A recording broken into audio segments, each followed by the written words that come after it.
So ayun na nga mga best, no? Sa lahat ng mga nagtatanong magkano nga ba ang ganitong motorcycle, ito ay nagkakahalaga ng 69,900 kapag kinuha nyo ng cash. At syempre available sila sa installment.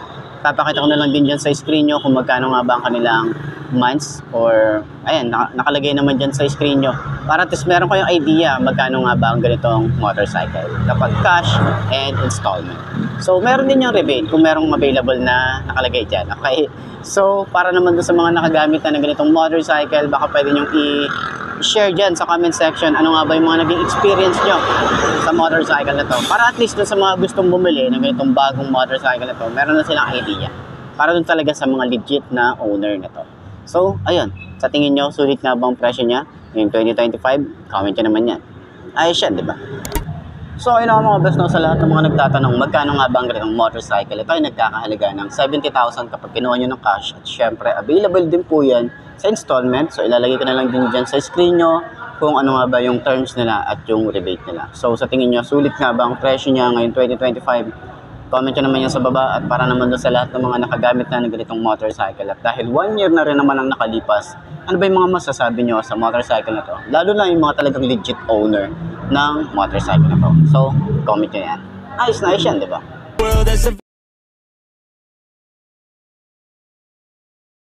Don't let fatigue get in your way, cause 10% of something is better than nothing. You better do something if you wanna be something. I can feel my stomach rumbling, I'm hungry. Big things coming, I ain't bluffing, yeah. No, I don't wanna stay the same, yeah. So I keep pushing through the pain, yeah. That's the only way to make a change, yeah. So I fight every day and train, yeah. It'll all be worth it. One day it'll all be worth it. So I keep pushing through the pain, yeah. That's the only way to make a change, yeah. I've had enough, I'm making my own luck. Adrenaline, my drug, I'm sick of feeling stuck. I got this, will not quit to the top, I promise. Cause I've had enough. So yun nga mga best, no, nakita na rin natin itong Keyway Icon 125i. Ito yung nakakiles na. Okay, nakakiles na. And then meron pa siyang ano, no, naka fuel injection na rin sa 125cc. And then sa wakas naglabas na rin ng bagong motorcycle. Itong si Keyway. Medyo matagal silang nanahimik sa paglalabas ng motorcycle kasi halos kadalasan na nakikita natin puro si Euromotor. Yung talagang ang daming nilabas ngayong 2025. Makikita naman natin yan sa mga previous vlog natin, mga talagang naunang vlog, and then meron pa silang launching, di ba? Pero at least ito, tahimik na lumabas itong si Icon 125i ng Keyway. Okay, so tingnan natin ito ang ating height sa mga gustong bumili ng mga ganitong motorcycle.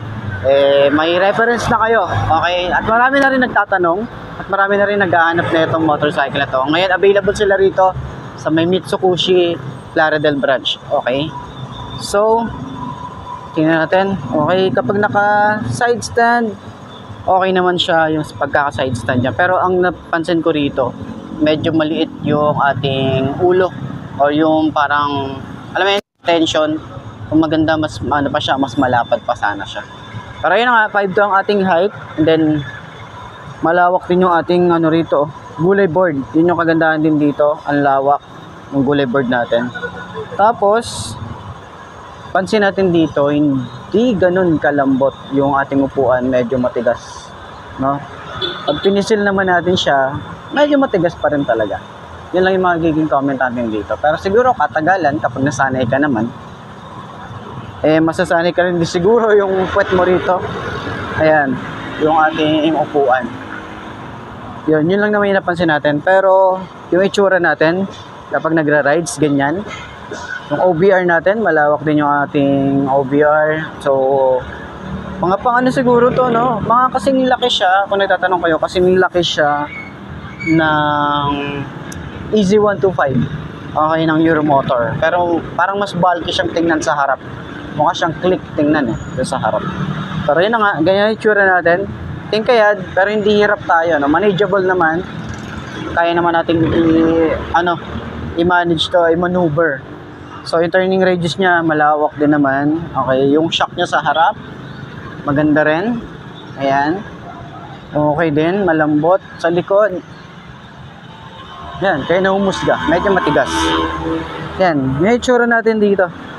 So, at least ngayon 2025, nakita na rin natin itong Icon 125, no? So, marami din talaga naghahanap na ito.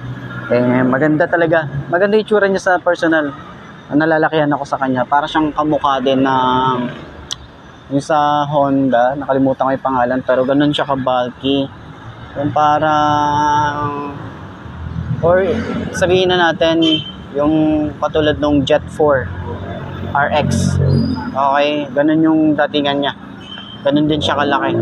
So, ayan. So, puntaan nyo na lang dito sa may Mitsubishi Plaridel para dun sa mga gustong magpa-reserve na to, or pwede nyo silang kontakan sa Facebook page nila. Meron din sila available na page para rekta na kayo sa kanila mag-inquire, or pwede nyo naman akong kontakin para at least ma-assist ko kayo. Okay? So, ayan. Center stand natin para malaman natin kung magaan siyang i-center stand. Maganda. Ayos. Ay, okay lang, okay lang.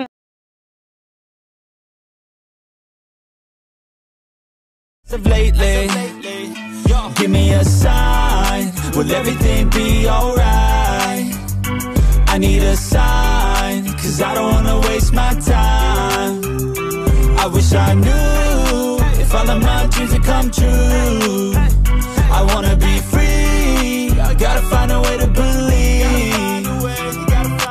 All I know is that if I give up then it's over, but if I keep going every day's a bit closer. Highs and the lows feels like a roller coaster, it's never over. I gotta find a way to get inspired in this life. Stop looking out and start looking inside. Find what I love and take a little pride.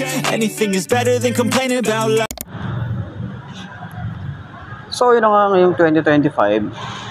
Upuan pa rin natin. At gusto kong i-update din yung mga gustong bumili ng ganitong motorcycle, lalo na ngayon 2025. Marami yung naglabasan na 125cc ngayon. Alam niyo naman yan kung mga updated kayo sa upload natin dito sa channel natin. Maraming 125cc ang naglabasan. At yun na nga, nauna na nga rin tong si Monarch na naglabas ng 125cc na FI.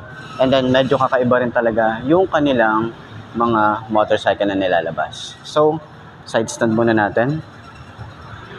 Yun, no? So, ganito ang itsura niya kapag naka-side stand. Mukhang okay naman siya. Lalo na sa mga parking na sa mga mall. Hindi naman siya alanganin kapag sinide stand po. And, ayan. Naghahanap ka ng gulay board. Kagaya ng Honda Click na may gulay board. And then, malapad. Malaki ang storage. Goods din. And, naka-digital, ano na rin siya, panel. And then, kakaiba or unique yung kanyang style. Okay? So, upuan na natin. 5'2" ang ating height. So, itsura natin dito. Yan, sobrang tingkayad, pero sa unang upo natin, napansin agad natin na ang lambot ng upuan niya. Ang sarap sa puwet. Yan.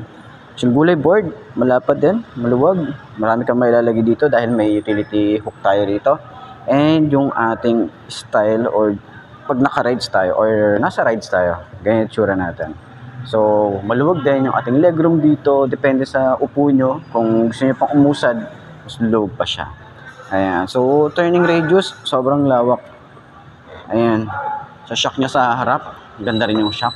Kayo na ang humusga. Ayan. Pero sa akin, maganda yung shock niya. Sa likod, ayan. Maganda rin. Yung likod niya, pwede yung banking. Pero syempre, ingat pa rin tayo. Okay? So, ganyan na itsura natin. Napaka-komportable lang niya. Okay. So, yung design natin dito, napaka-unique ng style na to. At marami rin talagang mga naglabasan ngayon na 125cc. Lalo na scooter, diba? So, ayan. Sa OBR naman, maluwag din. Ayan. Pwede pa tayo mag-angkas dito. Or kung gusto nyo maglagay ng top box, or mag-install ng utility box or top box para dito sa long ride, pwede yan. So, hanap na lang tayo ng kasukat na bracket niya or magpasadya tayo. Ayan. So, sa tingin nyo, sulit nga ba ang kanyang specification at yung price niya? So, comment nyo naman yun sa baba para at least sa mga gustong bumili ng ganitong motorcycle, meron silang idea. Okay? Tapos yung mga naging experience nyo sa motorcycle to, comment nyo yun sa baba para at least doon sa mga willing na ganito, masubukan yung Monarch na motorcycle. At least, di ba, meron tayong mga review. Okay, mga comment talaga na legit. So, ayan. Center stand natin. Ngayon medyo naninibago tayo kasi tagal-tagal din tayong nawala sa pagbablog. Ayos. I will make it happen one day. You gon' see my face in my name. Came to this place to be great. Okay.